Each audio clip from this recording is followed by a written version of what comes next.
Comfort becomes a vice when what once held you together begins to hold you back.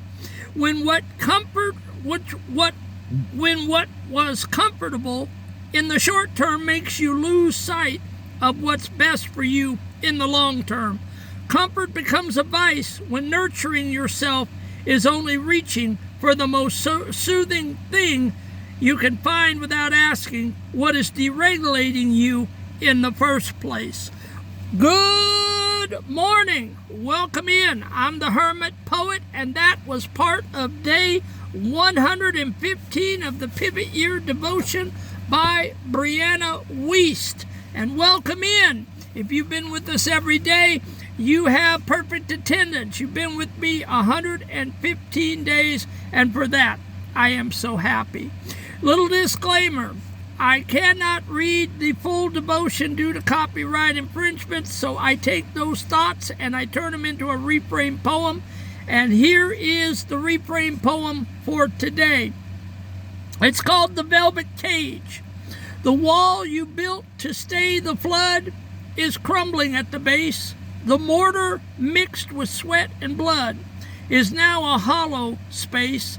It held the pieces of your frame when everything was torn. It kept the winter and the shame from those who were forlorn. But comfort is a subtle thief, a slow and gilded chain.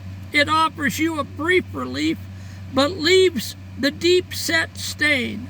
For when the soothing is the end and not the way to heal, you lose the strength to truly bend or face the things you feel.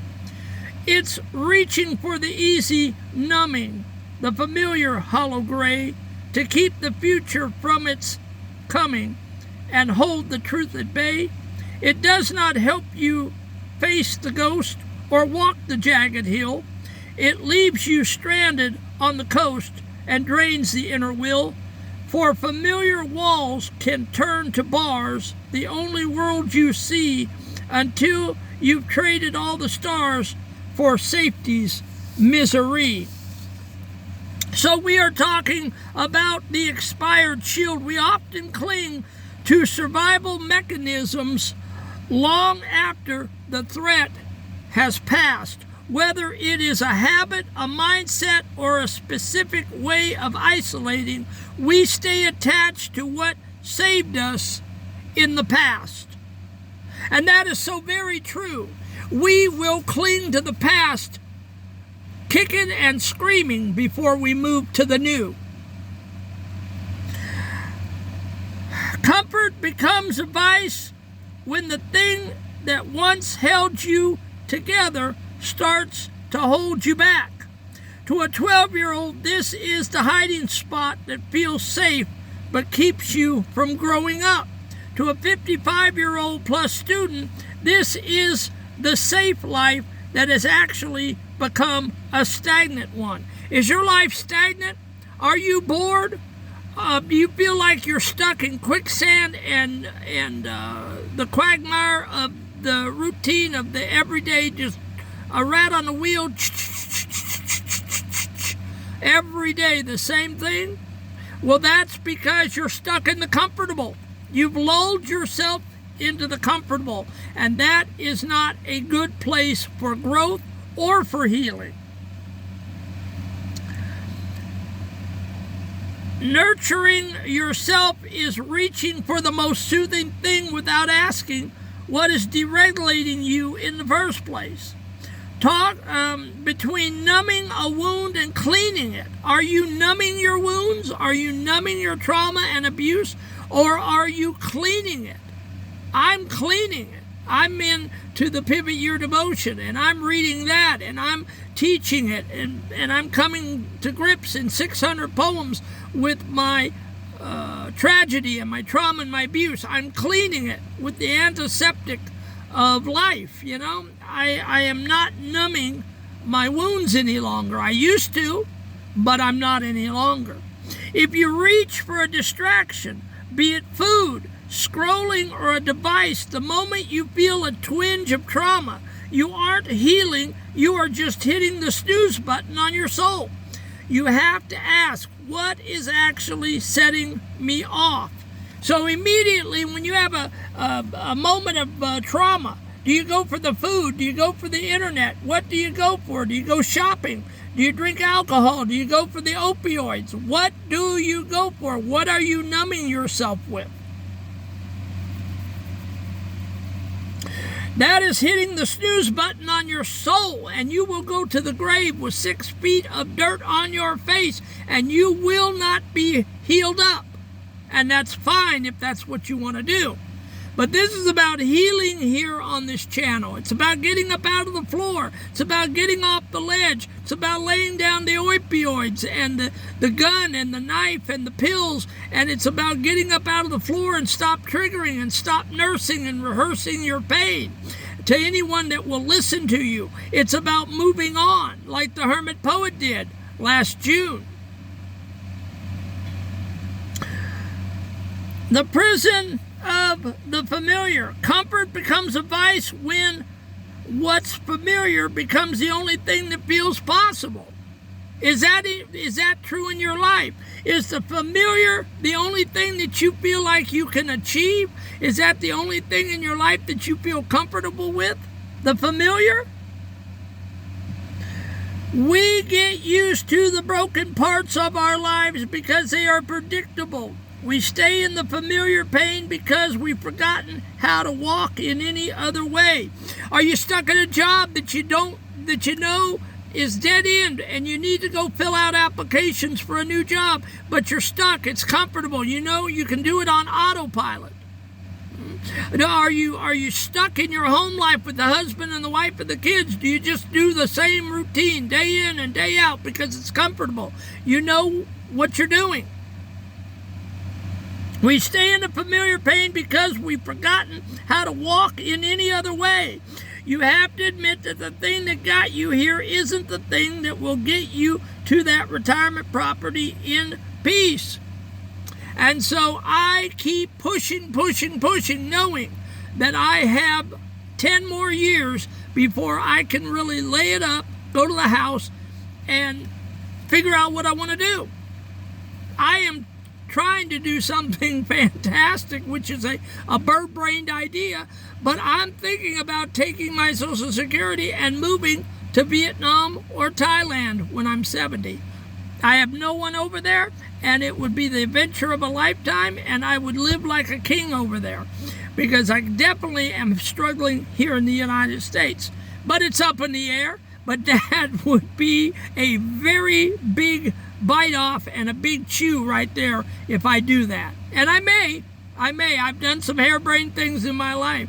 But I'm telling you, you cannot live in the comfortable and experience the exciting in your life. That's where I'm at. I'm experiencing the exciting. I'm flying by the seat of my pants again in my life. I'm not bogged down in my trauma, my abuse, and my pain any longer. It got stolen from me for 50 years, and I refuse to give it one more minute.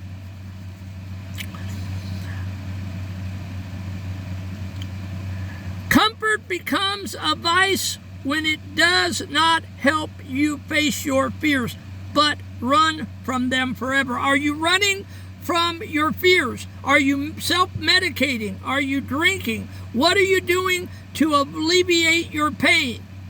It is becoming, comfort is becoming a vice when it does not help you face your fears, but run from them forever. Short-term comfort is a long-term debt. If you keep choosing the hush over the truth, you are losing sight of the best version of yourself. And I'm not going to tell you that it's not painful. It was very painful to dredge up 600 poems and to get all of that out on paper, 3 to 5 a day, every day. It came like a faucet for almost a year. But when it was done, it was done. And I have not had that heavy feeling in my life ever since. So do the short-term thing for long-term gratification. If you want your life to pivot on a dime, which we're doing this year with these devotions, you've got to take and bite off the short-term pain for the long-term gratification. If you keep choosing the hush over the truth, you are losing sight of the best version of yourself. Growth is inherently uncomfortable. It's time to stop running and start climbing.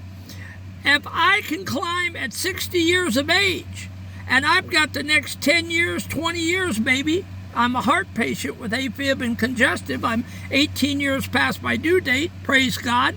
Maybe I've got another 10 or 20 years left in me. I'm hoping. I'm in good health so far. And I am making the climb faster than I've ever climbed in my life, because my past is behind me. I've gotten rid of my demons, and I am headed for greater and bigger things in my life. And I'll tell you, it's a wonderful, happy place to wake up, jump out of bed, and know that the monkey is finally off my back. Overnight application, the Vice Check. Tonight I want you to look at your safe space and ask if it's actually a stagnant space. The action: identify one thing you do to soothe yourself that actually prevents you from facing a fear. Do you overeat? Do you overdrink? Do you take opioids? Do you smoke marijuana? Do you go out shopping? Do you have sexual devices like porn on your screen and you sit and do porn all day, men or women? What is it that you are self-medicating with? Identify one thing you do to soothe yourself that actually prevents you from facing a fear. Tonight, instead of reaching for that soothing thing, I want you to sit for 3 minutes in the silence. Ask your soul, what am I actually running from right now? Don't run, just listen. And then I want you to put in a comment down below, what is one familiar thing that you realize is actually holding you back? All right, let's step out of the velvet cage. And if you will put that comment in there, I will respond. Those that have commented, thank you. You know I respond pretty quickly. Okay, now I'm not getting a lot of comments. That's why I can respond so quickly. But I'd love to have hundreds of comments and be able to engage with you folks on the teaching. And I want you to tell me what you guys are thinking about the teaching. All right, we have 252 students. We picked up another one overnight, and I want to thank that student. And I want you to know that I am praying for all 252 of you at night before I go to bed. I said a little prayer last night again. I said, God bless them in their trauma, abuse, and pain. Help them to get up out of their pain and help them to heal up. And I pray for you folks regularly. And I appreciate each and every one of the 252 students that come and give this man 14 minutes a day. I try to give you meat and potatoes. I try not to give you fluff, and I try not to waste your time. And I am so happy that you guys are coming and getting the teachings. All right, guys, if you know anyone else that is traumatized, sexually abused, school bullied, triggering, on a ledge, get this message to them. Be my missionaries. Help me. Okay? If we can do 252, we can do 500. If we can do 500, we can do 1,000. My goal is to have the biggest trauma classroom on YouTube. I'm trying to build something with you folks that is not being done. I don't know if there's another man in the van teaching a devotional or not. But hopefully this is unique and it's different. And hopefully that's enough to get you guys to hit the subscribe button and hit the notification bell and join this old man. Bring a notebook, put your butt in a chair for 14 minutes and do the homework assignment. Do the little applications at the end. I love you folks. God loves you. I love you. And I'll catch you tomorrow for day 116. Already on the ground, or you can call it the illusion of height. All right, and that is the devotion for tomorrow. God love you. I love you. Have a great day.